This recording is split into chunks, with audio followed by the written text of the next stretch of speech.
Voilà pourquoi on a mis 2 points. C'est l'étape de la reformulation. Point. Parce que une chose est sûre, si jamais vous vous arrêtez aux 3 étapes là, vous ne produirez jamais un résumé qui va avoir de la moyenne. Parce que vous aurez copié le texte et puis plaqué. Il faut qu'on arrive à cette étape d'appropriation du texte. Cette étape de reformulation du texte. Quand vous allez le reformuler, tout ce qui est dit dedans vous engage maintenant.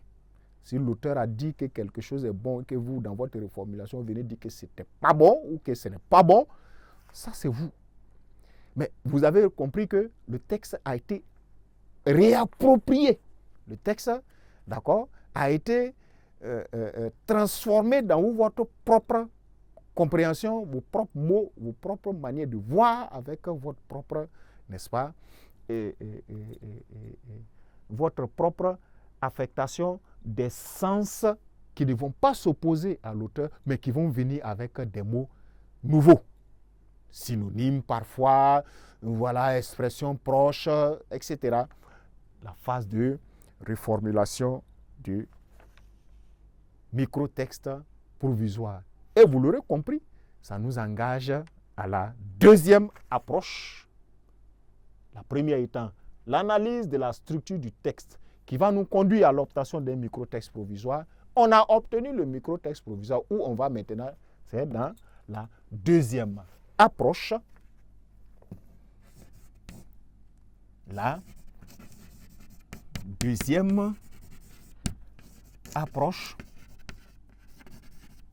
voilà, qui est la reformulation du microtexte provisoire ou la phase de la production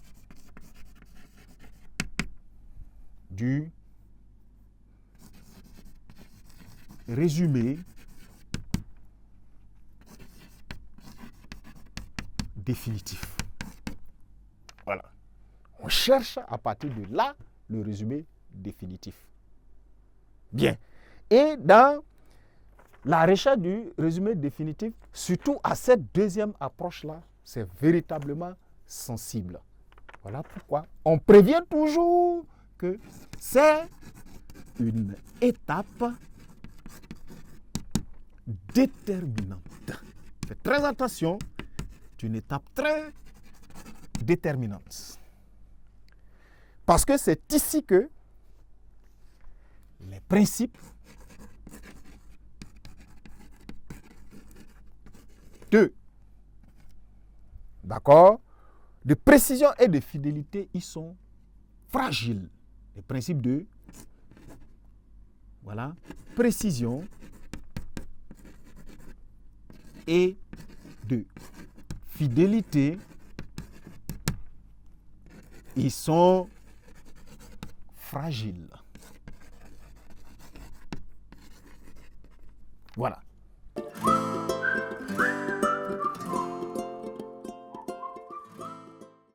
Ici, c'est très sensible. Pour peu que vous vous amusiez avec, parfois votre corps défendant même, vous avez l'habitude de prendre souvent pour synonyme de rarement. Il dit, bon, souvent, je viens en retard. Or, souvent a le sens propre de fréquemment. Quelqu'un qui dit, qui se défend, comme quoi lui, il est toujours présent au cours. Il dit souvent, que c'est souvent lui, il est en retard. Il est en train de dire que lui, il est fréquemment en retard ou fréquemment absent. Mais c'est passé comme ça. L'auteur utilise souvent. Si toi, tu ne lis pas bien, tu t'en vas le remplacer par rarement dans la conception que toi, tu as d'habitude. Or, il est en train de dire, c'est un fait fréquent. Souvent, ces enfants sont victimes d'agression. Il parle des enfants dans la rue. Souvent, ces enfants sont victimes d'agression. Toi, tu dis, quelquefois, on les agresse. Non, l'auteur est en train de dire qu'à répétition. Parce que souvent, ne signifie jamais rarement. Voilà, dans l'usage courant. Cependant, tu comprends, cependant, à cause du radical pendant dans cependant, tu penses que ça un lien avec la circonstancielle de temps de simultanéité. Pendant que je mangeais, il entrait dans sa chambre. Non, on ne les détache pas. Cependant, est synonyme de or. Donc, si toi tu apprécies mal un mot employé par l'auteur à cette étape-là, fidélité ou précision sera touchée. Voilà pourquoi on dit que l'étape de production du résumé définitif là, l'étape d'appropriation du texte, l'étape de reformulation là, est une étape cruciale parce que d'autres quittent avec les vraies unités de sens dans le texte. Arrivé à la production du résumé définitif, sa qualité d'expression fait pécher dans l'appréciation du résumé définitif. Et voilà, c'est une étape qui va faire donc appel à plusieurs savoir-faire, nécessairement. Donc, la reformulation, cette étape-là, n'est-ce pas, elle nécessite alors plusieurs savoir-faire. Voilà. N'êtes pas astucieux, vous tombez. Qu'est-ce que c'est que la reformulation? S'il s'agit de remplacer mot pour mot dans le microtexte par leurs différents synonymes, ça, ce n'est pas une reformulation. On va se rappeler, d'accord, plusieurs choses que nous avons déjà découvertes, d'accord, dans le cursus et même des leçons de 4e, de 3e, d'accord, peuvent vous être utiles dans la reformulation. Lorsqu'une phrase emphatique, par l'utilisation de quanta devient une phrase emphatique par segmentation, il y a une reformulation.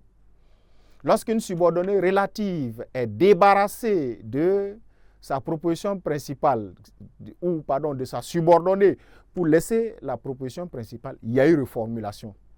Lorsque il y a une substitution d'un ensemble, d'une locution verbale par un élément verbe type, il y a une reformulation. Lorsque vous transformerez un groupe nominal circonstanciel de temps par un adverbe équivalent, vous avez fait reformulation. Bref, la reformulation passe par une mobilisation de plusieurs savoir-faire qui résident dans le capital connaissance que vous avez apprise, vous avez eu, vous avez obtenu, parfois de la 6e jusqu'à la terminale où vous êtes.